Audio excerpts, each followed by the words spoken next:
Kozhikode Vadakara Palayad youth Congress പ്രാദേശിക നേതാവിന്റെ വീടിന് നേരെ ബോംബേറ്. വിഷ്ണു മുതുവീട്ടിലിന്റെ വീടിന് നേരെ ഇന്നലെ അർദ്ധരാത്രിയോടെയായിരുന്നു ആക്രമണമുണ്ടായത്. വീടിന്റെ ചുമരിനും വാതിലിനും കേടുപാടുകൾ സംഭവിച്ചു.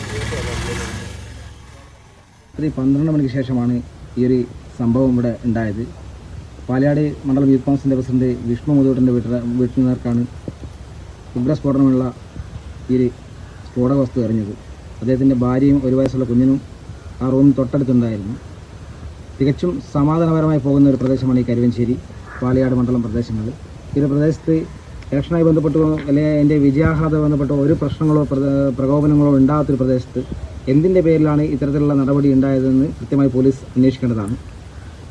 പാർലമെൻറ്റ് ഇലക്ഷനെ ആയി ബന്ധപ്പെട്ടുകൊണ്ട് വടകരയിൽ നടന്നൊരു പ്രകടനത്തിൽ മുദ്രാവാക്യം വിളിച്ചു എന്ന രീതിയിൽ പറഞ്ഞുകൊണ്ട് വിഷ്ണുവിനെയും വിഷ്ണുവിൻ്റെ അനിയൻ വൈശാഖിനെതിരെയും തികച്ചും ഭീഷണിപരമായ കോളുകൾ CPMൻ്റെ ഭാഗത്തുനിന്ന് വന്നിട്ടുണ്ടായിരുന്നു. അതിൻ്റെ ഭാഗമായിട്ടാണോ ഈ ഒരു പ്രശ്നം ഉണ്ടായതെന്ന് കൂടി പോലീസ് അന്വേഷിക്കണം. പോലീസിൻ്റെ ഭാഗത്ത് കൃത്യമായ അന്വേഷണം നടന്നിട്ടില്ലെങ്കിൽ യൂത്ത് കോൺഗ്രസ് കൃത്യമായി പ്രക്ഷോഭവുമായി മുന്നോട്ട് പോകും. പ്രതികളെ കൃത്യമായി പുറത്തു കൊണ്ടുവന്ന് അറസ്റ്റ് ചെയ്യാനുള്ള നടപടി പോലീസ് എടുക്കണമെന്ന് Youth Congress Kuttiadi assembly committee ആവശ്യപ്പെടുന്നു.